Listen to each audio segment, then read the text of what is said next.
Hello বন্ধুরা, কেমন আছো সবাই? আশা করি সবাই ভালো আছো। স্বাগতম তোমাদের সবাইকে 12th NFS চ্যানেলে। আবার নিয়ে চলে এসেছি শনিবারের বৈঠকখানা।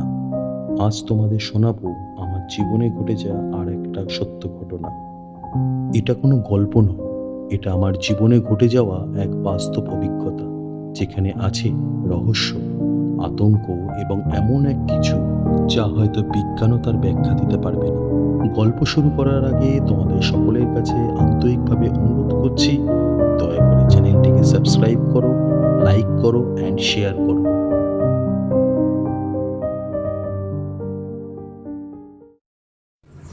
সময়টা ছিল 2015 সালের নভেম্বর মাস।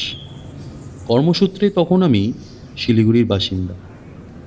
নভেম্বরের শুরুর দিকে আমাকে অফিসের কাজের জন্য একবার সিকিম যেতে হয়েছিল। আর সেই সিকিম যাওয়ার জন্য আমাকে খুব তাড়াতাড়ি রওনা দিতে হয়েছিল সকালবেলা। সকাল প্রায় 7:30 নাগাদ আমি বেরিয়ে পড়েছিলাম সিকিমের উদ্দেশ্যে। সিকিম যাওয়ার পথে যে দৃশ্যপটটি চোখে পড়ে না, সেটাকে ভাষায় প্রকাশ করা সম্ভব না। আর যদিও বা ভাষায় প্রকাশ করা যায়, তাহলে সেটাও খুবই নগণ্য হয়। সে এক অনবদ্য দৃশ্য। কুয়াশা ভেজা পাহাড় আর তিস্তার সেই রূপ দেখে মনে হচ্ছিল যেন কোনো স্বর্গরাজ্যে প্রবেশ করছি। কিন্তু সেই স্বর্গ যে কয়েক ঘন্টার মধ্যে আমার জন্য নরক হয়ে দাঁড়াবে, সেটা আমি ঘুণক করেও টের পাইনি।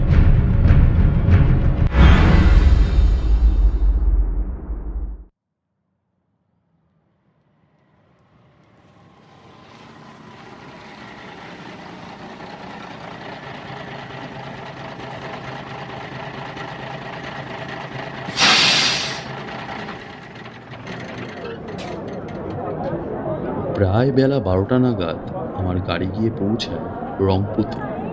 রংপু থেকে আমার গন্তব্য ছিল রোরাত্থাং, যেখানে পৌঁছাতে আরও প্রায় 2 থেকে 2.5 ঘন্টা সময় লাগবে। কিন্তু রংপুতে পৌঁছেই শুনলাম ল্যান্ডস্লাইডিংয়ের কারণে তিস্তার উপরের ব্রিজটা ভেঙে গিয়েছে। স্থানীয় এক ব্যক্তির কাছে জানতে পারলাম বিকল্প আরেকটি রাস্তা রয়েছে সেই রোরাত্থাং পৌঁছানোর জন্য। যথারীতি যেমন কথা তেমন কাজ। পাশেই একটি ট্যাক্সি স্ট্যান্ড ছিল। আমি সেখান থেকে একটি ট্যাক্সি বুক করলাম আর সোজা রওনা দিলাম সেই বিকল্প রাস্তার উদ্দেশ্যে।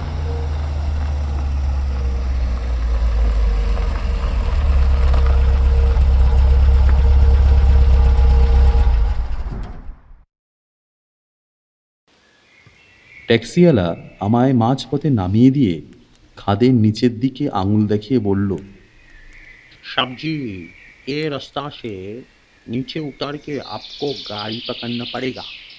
ওপর থেকে নিচে স্ট্যান্ডের গাড়িগুলোকে দেখে মনে হচ্ছিল যেন ছোট ছোট পিঁপড়ে। আর ওই পিঁপড়ের মতো গাড়িগুলোর কাছে পৌঁছাতে আমাকে খাড়া ঢাল বেয়ে নিচে নামতে হবে। ওই খাড়া ঢাল বেয়ে যখন নিচে নামছি, মনে হচ্ছিল একটা ভুল পদক্ষেপ নিলেই শরীরটা সোজা নিচে নয়, এক্কেবারে ওপরে পৌঁছে যাবে। কোনো মতে নিচে নেমে আমি গাড়ি ধরে সোজা রওনা দিলাম রোরাত্থাংয়ের উদ্দেশ্যে। কাজ শেষ করে যখন আমি স্ট্যান্ডে পৌঁছালাম, তখন ঘড়িতে প্রায় 4:30 বাজে। আর পাহাড়ের বুকে অন্ধকার নামে খুব দ্রুত। আধো আলো ছায়াতে চারিদিক ঢেকে গিয়েছে। আবার সেই চড়াই পথ দেখেই যেন আমার চোখ দুটো কপালে উঠেছে। একা ছিলাম না আমি অবশ্য, অনেক অফিস ফেরত যাত্রীরাও ছিল। দেখলাম তারা সেই চড়াই পথ ধরেই ওপর দিকে উঠছে। অগত্যা আমিও তাদের পিছু পিছু সেই চড়াই পথ ধরে উপরে উঠতে শুরু করলাম। 5 পা উঠছি আর কুকুরের মতো জিভ বার করে হাঁপাচ্ছি। ঠিক এরকম সময় দুজন বাঙালির সাথে আমার দেখা হয়। তাদের মধ্যে একজন আমাকে জিজ্ঞাসা করলো, ও দাদা, যাবেন কোথায়? রংপু যাবো দাদা, খুব কষ্ট হচ্ছে উঠতে। আরে আমাদের সাথে চলে আসুন না, একটা শর্টকাট আছে, আমরা রোজ এই পথ দিয়ে যাই। আরে নিশ্চিন্তে আসুন, চলে আসুন চলে আসুন চলে আসুন। অচেনা লোক, তাও আবার পাহাড়ি অঞ্চলে। মনে সামান্য সন্দেহের বীজদানা বাঁধলেও ভাবলাম, আফটার অল বাঙালি তো, ভরসা করাই যায়। ওদের থেকে ১০-১২ পা দূরত্ব বজায় রেখে আমি হাঁটতে শুরু করলাম। কিন্তু কিছুক্ষণের মধ্যেই বুঝলাম ওদের হাঁটার গতি অস্বাভাবিক বেশি। দাদা, তাড়াতাড়ি পা চালান, অন্ধকার হয়ে গেলে কিন্তু রাস্তা হারিয়ে ফেলবেন। তাড়াতাড়ি আসুন, তাড়াতাড়ি আসুন। আমি জোরে হাঁটার আপ্রাণ চেষ্টা করছি, কিন্তু দূরত্ব কমাতেই পারছি না। অদ্ভুত ব্যাপার, ওরা একবারের জন্য পেছনে ফিরে তাকাচ্ছে না। শুধু শুনতে পাচ্ছি ঝিঝি পোকার সেই বিটকেল শব্দ আর ওদের পায়ের শব্দ। আচমকাই তাদের পায়ের শব্দগুলো যেন হারিয়ে গেল। আমি এই আধো আলো ছায়ার জঙ্গলের মধ্যে নিজেকে একা অনুভব করতে লাগলাম। আমার মনের ভেতরের ভয় তাড়াতে আমি আরো জোরে জোরে হাঁটতে শুরু করলাম। আর ঠিক তখনই আমার ঠিক পেছনে আরো একটা পায়ের আওয়াজ পেলাম। ভাবলাম, যাক, কেউ তো আসছে। পেছন ফিরে জিজ্ঞাসা করতে গেলাম, দাদা, রংপুর আর কত দূর? কিন্তু বাক্যটা আমি আর শেষ করতে পারলাম না। পেছন ফিরে দেখি সেখানে কেউ নেই, একদম ফাঁকা। আমি আবার হাঁটতে শুরু করলাম। শব্দটা আবার ফিরে এলো। আবার আমার পেছন পেছন সেই শব্দটা আসছে। আমি কিছু দূর গিয়ে একটা গাছের আড়ালে লুকিয়ে পড়লাম। গাছের আড়াল থেকে উঁকি মেরে আমি পেছন দিকে যখন দেখলাম, সেখানে কেউ নেই। কিন্তু আধো আলো ছায়ায় জঙ্গলের নরম মাটিতে আমি একটি ছাপ দেখতে পেলাম। আর সেই ছাপকে অনুসরণ করে যখন আমি এগিয়ে গেলাম, আমার রক্ত হিম হয়ে গেল।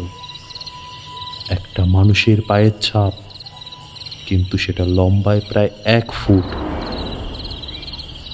সেটা দেখা মাত্রই আমার মনের ভেতর এক অজানা আতঙ্ক জন্ম নিল। আমি আরো দ্রুত গতিতে হাঁটতে শুরু করলাম। হাঁটা বললে ভুল হবে, প্রায় দৌড়াতে শুরু করলাম। দৌড়ানোর সাথে সাথে মনে হলো যেন পেছন থেকে সেই অদৃশ্য ছায়ামূর্তিটি ঝোপঝাড় দুমড়ে মুচড়ে তীব্র গতিতে আমার দিকে ধেয়ে আসছে। আমি শুনতে পাচ্ছি তার দ্রুত পায়ের শব্দ, যা ধেয়ে আসছে আমার দিকে। দৌড়াতে দৌড়াতে আমি সামনে একটা আলো রেখা দেখতে পাই। জঙ্গলের কাছে আলো রেখা দেখা যাচ্ছে। সেটা দেখে আমি প্রাণপণে আরো জোরে দৌড়াতে শুরু করলাম। জঙ্গল পার হয়ে হুড়মুড়িয়ে পড়লাম আমি একটা দোকানের সামনে। দোকানের লোকগুলো আমার দিকে হাঁ করে তাকিয়ে আছে। আরে দাদা, কি হয়েছে, কি হয়েছে, কি হয়েছে আপনার? এদিকে আসুন, এদিকে আসুন, বসুন, এখানে বসুন। এই নিন, এই নিন, এই নিন, জলটুকু খান তো। হ্যাঁ, এবার বলুন তো কি হয়েছে আপনার? তারপর আমি তাকে সমস্ত ঘটনা খুলে বলি। আর ঠিক সেই সময়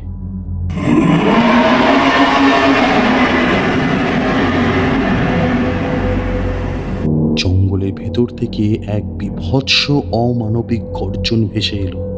শব্দটা শোনা মাত্রই দোকানের বাকি সব লোকেরা যেন থমকে গেল।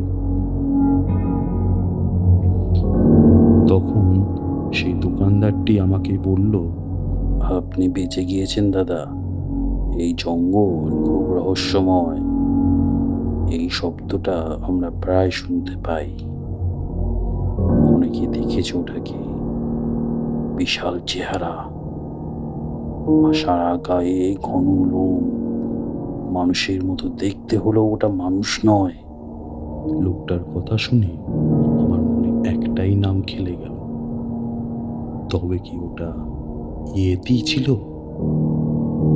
আজও সিকিমের সেই অন্ধকার জঙ্গলের কথা মনে পড়লে আমার শির দ্বারা দিয়ে একটা ঠান্ডা স্রোত বয়ে যায়।